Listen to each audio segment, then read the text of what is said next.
As the leaders crisscross the country, they are facing tough questions about the past behavior of some of their candidates. The four biggest parties have all lost candidates because of controversial behavior or comments, including posts on social media. And now some of the parties are actually re-vetting their political hopefuls. But Conservative leader Andrew Scheer says he will stand by candidates who have made racist or homophobic comments in the past as long as they apologize.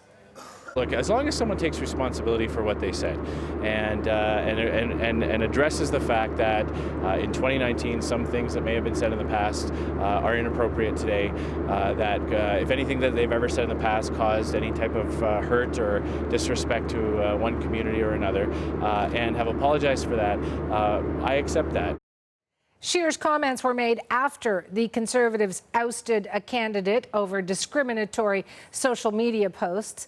Meanwhile, the Liberals dropped a candidate due to alleged anti-Semitic comments made online. Two NDP candidates were also forced to step down, and the Green Party accepted the resignation of an Ontario candidate who posted on Facebook about sending a pig carcass to Muslims. So it's about reputation and how it can hit you. And the reputations of these candidates, are they now beyond repair? To answer that, I'm joined by Daniel Tish. He is the president and CEO of the Argyle Group. It's a Canadian public relations agency. Our Chase team has reached him in Boston, Massachusetts, but he's based in Toronto. Daniel, always great to talk about reputation. It's critical during an election time. How important is that word during an election campaign? Oh, I think it's absolutely important. And I look at these candidates, and if I think about the things that are necessary to build reputation, it's about character, it's about values, it's about track record. And so the things that we have to look at is, include what has the candidate done in their life and career, what have they said, what stands have they taken, and probably most importantly, what's the track record in terms of what they've actually done, and what company do they keep? So who are their colleagues? Who is their community? Those are the things that we all need to look for in assessing the judgment and the fitness of these candidates. My question to you is, how far back do we look on that track record? I was a completely different person at 17, I'm sure you were too, than I am today. Does that count? Well, I think it does count, because if you think about it, we live in a responsible democracy, not a representative democracy. And the role of an MP is to apply judgment on our behalf. And so it's fair game for us to assess that judgment, in the short term and the long term, right? What's their character? What's their sense of responsibility? What's their capacity for learning and growth and change? Now, obviously, we should place less weight on infractions that are older and long atoned for and replaced by a clear legacy of positive behavior. But is past behavior relevant? Of course it is. And is current behavior, an apology, also relevant enough to erase the negative behavior? Well, I think that depends on three things. It depends on the truth, it depends on the candidate's response to the truth, and it depends on the track record. So Mr. Scheer, in the clip you just played, Suhanna, he said that his test really is regret, responsibility, and apology. That's enough for him, but voters may want more. Because how do we know that this person actually does have good judgment? How do we know that those past comments don't reflect their values today? So it's fair for voters to say, well, we want evidence of judgment. We want evidence of values.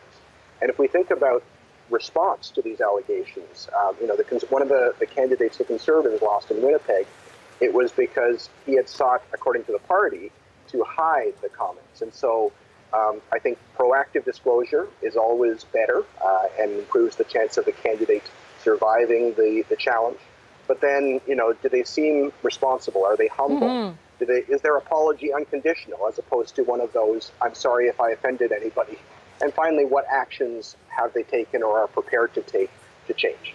And how much of a candidate's actions rub off on a leader? Well, I think that depends greatly on the position of the candidate and on the prominence of the story, right? And frankly, on the leader's response too. I mean, if the leader, I think one reason you've seen all of the leaders now, all of them, take pretty strong stands in expelling a candidate or dissociating themselves with a candidate is because they recognize that they are going to be judged by us on the company they keep. And so that's a particular challenge right now for the Conservatives, for the simple fact that there have been more candidates who've been, who seem to have made controversial comments before. And so it's not surprising that Mr. Scheer is having to face these questions a little bit more. And so, as I say, I think, there's got to be evidence that the party has very clear standards, is prepared to act on those standards, and that the people who it has running for it have evidence of both judgment and value.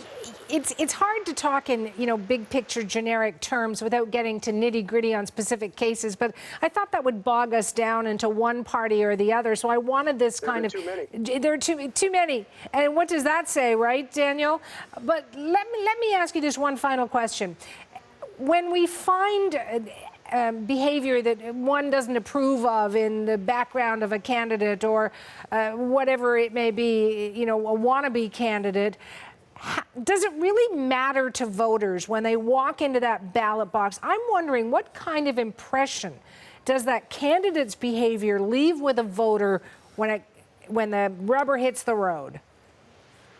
Well, according to research, in the end, people vote overwhelmingly based on the party as opposed to the local candidate. But I think where things can be really, really challenging is where it's really close in a particular constituency. And if people, when people, if they're having a difficult time deciding, or they go in there and their pencils poised between the candidates, and they see a name that's attracted controversy, that of course may dissuade them from voting to the party if it's at all going to be close. So I think right now this election is a battle, obviously, for the undecided voter, for the swing voter, and so I think that candidates that attract unfavorable attention obviously are going to be, watering down their party's chance of success.